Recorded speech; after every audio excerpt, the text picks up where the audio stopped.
ખેડાના રઢુ ગામે ભૂમાફિયાઓ દ્વારા નદીમાં બનાવાયેલા બ્રિજને તોડી પાડવામાં આવ્યો।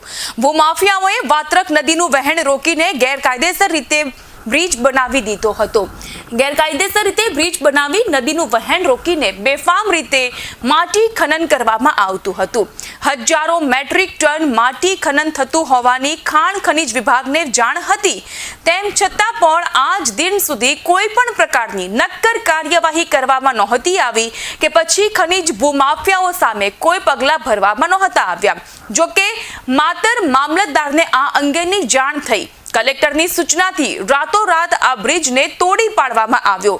ભૂમાફિયાઓને ન તો ખાખીનો કોઈ ખોફ રહ્યો છે, ન તો તેઓને કાયદાની કોઈ પડી છે। કાયદાનું સતત ઉલ્લંઘન થઈ રહ્યું છે અને આ જ રીતે ખેડામાં જે પ્રકારે બ્રિજ બનાવી દેવામાં આવ્યો હતો એ બ્રિજને રાતોરાત તોડી પાડવામાં આવ્યો। અહીં રઢુમાં ભૂમાફિયાઓએ નદીના વહેણને અટકાવીને બ્રિજ બનાવ્યો હતો કે જેથી કરીને એ સરળતાથી રેતી ખનન કરી શકે, માટી ખનન કરી શકે। આ દ્રશ્યો આપ જોઈ રહ્યા છો કે કેવી રીતે અહીં નદીના વહેણને રોકીને, પાણીના વહેણને રોકીને બ્રિજ બનાવવામાં આવ્યો હતો। જોકે આ ઘટનાની જાણ માતરના મામલતદારને હતી, તેમ છતાં તેઓના દ્વારા કોઈ પણ પ્રકારના પગલાં ભરવામાં નહોતા આવ્યા। આખરે જિલ્લા કલેક્ટરને ખબર પડતા તેઓના દ્વારા તેઓની સૂચનાથી રાતોરાત આ બ્રિજને તોડી પાડવામાં આવ્યો છે।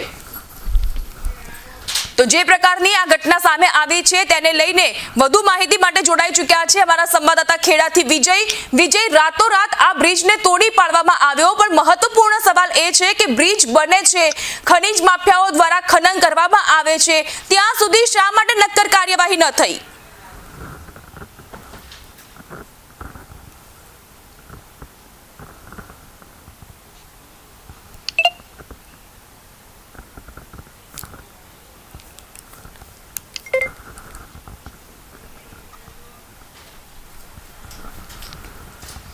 સંવાદદાતા સાથેનો સંપર્ક સાધવાનો ફરીથી પ્રયાસ કરીશું, પરંતુ આપણે જણાવી દઈએ કે ખેડાના રઢુ ગામની આ ઘટના છે કે જ્યાં વહેણ રોકીને બ્રિજ બનાવવામાં આવ્યો હતો। વિજય જોડાઈ ચૂક્યા છે સંવાદદાતા। વિજય, મહત્વનો સવાલ એ છે કે રાતોરાત બ્રિજ બની જાય છે, ખનીજ માફિયાઓ દ્વારા બેફામ રીતે ખનન કરવામાં આવે છે, અત્યાર સુધી આ મામલો સામે કેમ ન આવ્યો અને રાતોરાત કલેક્ટરની સૂચનાથી બ્રિજને તોડી પાડવામાં આવ્યો? જી બિલકુલ, ચોક્કસ જણાવી દે કે ખેડા જિલ્લાના રઢુ ગામની જે નદી આવેલી છે, વાત્રક નદી, તેના ઉપર જે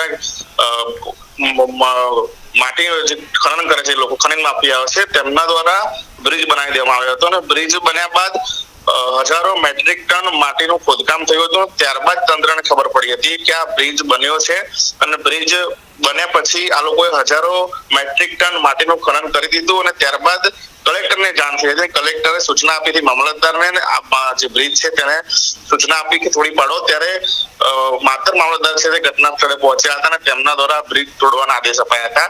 પરંતુ ક્યાંકના જે વાત એમ છે કે ખનીજ માફિયાઓ છે જે બ્રિજ બનાવી દે છે, ત્યારબાદ હજારો ટન માટી ટન જે ખનન હોય છે તે કરે છે અને ત્યારબાદ આ લોકોને ખબર પડે છે તંત્રને કે આવું ક્યાંક બ્રિજ બન્યો છે। એટલે ક્યાંક ને ક્યાંક તંત્રની લાપરવાહી અહીંયા સામે આવી છે। વિજય, શું કોઈનું નામ સામે આવ્યું છે કે જેઓની સામે હવે કાયદેસરની કાર્યવાહી હાથ ધરાશે? જી બિલકુલ, ચોક્કસથી વાત કરીએ તો જે લોકો છે માટી ખનન કરનારા જે ખનન માફિયાઓ છે તે લોકો આ વિસ્તારમાં રોજબરોજ નદી કિનારે આ રીતે માટી ખનન કરતા જ હોય છે અને તંત્રને ક્યાંક ને ક્યાંક ઘણીવાર ધ્યાને પણ આવેલું છે। પરંતુ ક્યાંક ને ક્યાંક જે ખાણ ખનીજ વિભાગ જે છે તે કાળા કામ કરતો એવું લાગી રહ્યું છે અને જો ખાણ ખનીજ વિભાગ દ્વારા તટસ્થ તપાસ કરવામાં આવે તો જે ખનન માફિયાઓ છે તેના નામ પણ આવી શકે તેમ છે। પરંતુ ક્યાંક ને ક્યાંક તપાસની જે ઢીલી નીતિના કારણે અત્યારે કોઈ નામ જાહેર થાય નથી, પરંતુ જો તંત્ર ચોક્કસ, એટલે વિજય, આપણે એવું કહી શકીએ કે આમાં તંત્રના કેટલાક અધિકારીઓ કે કર્મચારીઓની સંડોવણી, મિલીભગત હોઈ શકે કે જેની રહેમ હેઠળ આ સમગ્ર કૌભાંડ ચાલતું હતું? જી બિલકુલ, ચોક્કસથી કહી શકાય કે તંત્રની રહેમ નજર હેઠળ આ કૌભાંડ ચાલતું હતું અને તંત્ર દ્વારા જો એક્શન લેવામાં આવે અને જો તટસ્થ તપાસ કરવામાં આવે તો તમામ જે ખનન માફિયાઓ છે તેમના નામ આવી શકે તેમ છે। પરંતુ ક્યાંક તંત્રની ઢીલી નીતિના કારણે હજુ પણ આ લોકો છે તે અત્યારે જે તંત્રથી દૂર છે, આ જે ખનન માફિયાઓ છે તે હજુ હાથમાં આવ્યા નથી। પરંતુ જો તપાસ કરવામાં આવે તટસ્થ તો આ જે ખનન માફિયાઓ છે જેણે બ્રિજ બનાવ્યા છે તે લોકો સામે આવી શકે તેમ છે. જી આભાર વિજય તમામ માહિતી આપવા બદલ. તો ખેડાની આપણે વાત કરી રહ્યા છીએ. રઢુ નજીક આ વાત્રક નદીના વહેણને અટકાવીને રાતોરાત જે બ્રિજ તોડી પાડવામાં આવ્યો છે એ છેલ્લા કેટલાક સમયથી કાર્યરત હતો, પરંતુ અહીં ક્યાંક કર્મચારીઓની તંત્રના અધિકારીઓની મિલીભગત સંડોવણી હોઈ શકે છે કે જેઓની રહેમ નજર હેઠળ આ સમગ્ર રેતી ખનનનું કૌભાંડ ચાલતું હતું. હાલ તો કયા માથા સંડોવાયેલા છે સમગ્ર ઘટનાક્રમમાં તે જાણી શકાયું નથી, પરંતુ જો હવે નિષ્પક્ષ અને તટસ્થ તપાસ કરવામાં આવશે તો ત્યારબાદ જે ભૂમાફિયાઓ છે તેઓના નામ સામે આવશે.